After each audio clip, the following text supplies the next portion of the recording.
जिस जगह पर मैं खड़ा हुआ हूँ, ये पीछे, दाएं, बाएं और सामने ये मेरी ज़ाती ज़मीनें हैं। जो ज़मीनें हमारे दादा को मिली थी क्लेम पर, इंडिया में ज़मीनें थी हमारे दादा की, तो यहाँ पर हमें ज़मीनें मिली थी और फिर दादा की वफ़ात के बाद वो ज़मीनें मिल गई अब्बा जान को। ये सारी दाएं बाएं आगे पीछे ये जितनी ज़मीनें नज़र आ रही हैं ये मेरे अब्बा हुजूर की थी। अब्बा हुजूर की वफ़ात के बाद हम 5 भाई थे, तो ये ज़मीनें तकसीम होकर हम 5 भाइयों में और बहनों में तकसीम हो गई। जिस जगह मैं खड़ा हुआ हूँ ये मेरी ज़मीन है। हमने अपनी ज़मीन में क्या लगाया हुआ है? गन्ना लगाया हुआ। ये देखें, ये गन्ना है, ये गन्ना है। तो गन्ना पूरे साल की फसल होती है। इस साल अल्हम्दुलिल्लाह गन्ने का रेट भी अच्छा था और इस मरतबा गन्ना मिल में जा चुका है। और दूसरी जो ज़मीन है, अगर उधर कैमरा मैन दिखा सकें तो गंदुम लगी हुई है। ये देखें, ये गंदुम लगी हुई है, ये सामने ये गंदुम लगाई हुई है। और उससे आगे जो है उस ज़मीन में हमने सरसों लगाई हुई है। और बच्चों को आज हमने दिखाया, एक वीडियो मैंने फेसबुक पर रील लगा दी है कि सरसों कैसे थ्रेशर के ज़रिए, ट्रैक्टर थ्रेशर के ज़रिए कैसे निकलती है, वो बच्चों को हमने दिखाई। और ये गंदुम थ्रेशर के ज़रिए कैसे निकलती है ये भी बच्चों को दिखाई। और जब भी छुट्टियाँ होती हैं, ईद की छुट्टियाँ हों, ईद उल फितर, ईद उल अज़हा या वैसे सालाना तातीलात हो, तो हम अपनी फैमिली के साथ आ जाते हैं अपने गाँव में।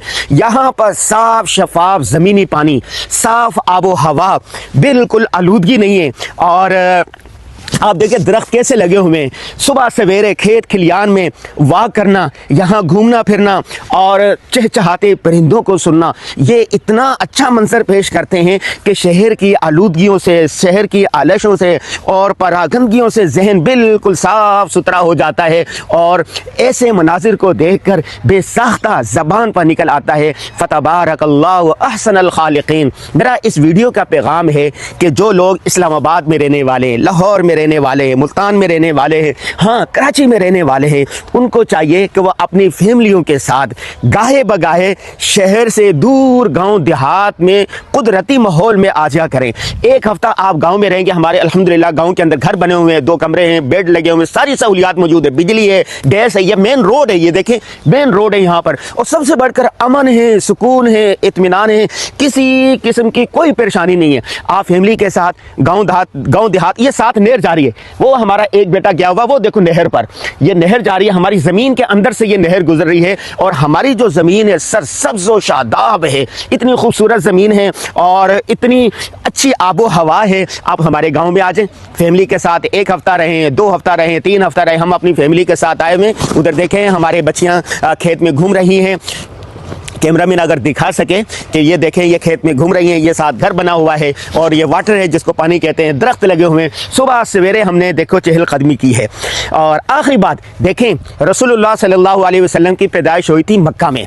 आप सल्लल्लाहु अलैहि वसल्लम को बचपन में तरबियत के लिए कहाँ ले जाया गया? गाँव में। क्यों? गाँव के आबो हवा अच्छी होती है, ग़िज़ाएँ खालिस होती हैं। तो हुज़ूर सल्लल्लाहु अलैहि वसल्लम की पैदाइश तो मक्का शहर में हुई, लेकिन उनकी तरबियत, इब्तदाई तरबियत बचपन गांव देहात में लेकर गए। और अरब के अंदर जो बच्चा पैदा होता था उसको गांव ले जाया जाता था। तो यहाँ पर बच्चे की सेहत पर, बच्चे की नशो नुमा के लिए बेहतरीन माहौल होता है। तो मेरी तमाम दोस्तों से दरख्वास्त होगी, जो हमारे फॉलोवर हैं, हमारे दोस्त अहबाब हैं, मैं उनसे कहूँगा तो वो ज़रूर साल में कम अज़ कम 1 हफ्ते के लिए शहर की फ़िज़ाओं से निकलकर गांव देहात में आएँ। गांव देहात में सुबह सवेरे जब आप चहलकदमी करेंगे तो आपकी सेहत पर खुशगवार असरात मुरतब होंगे। हमें दीजिए हमारे आबाई गांव से इजाज़त। अस्सलामु अलैकुम वरहमतुल्लाहि वबरकातुहू। गांव से ये हमारा आखिरी व्लॉग है, फिर इंशाल्लाह हम गांव आएंगे ईद उल अज़हा पर।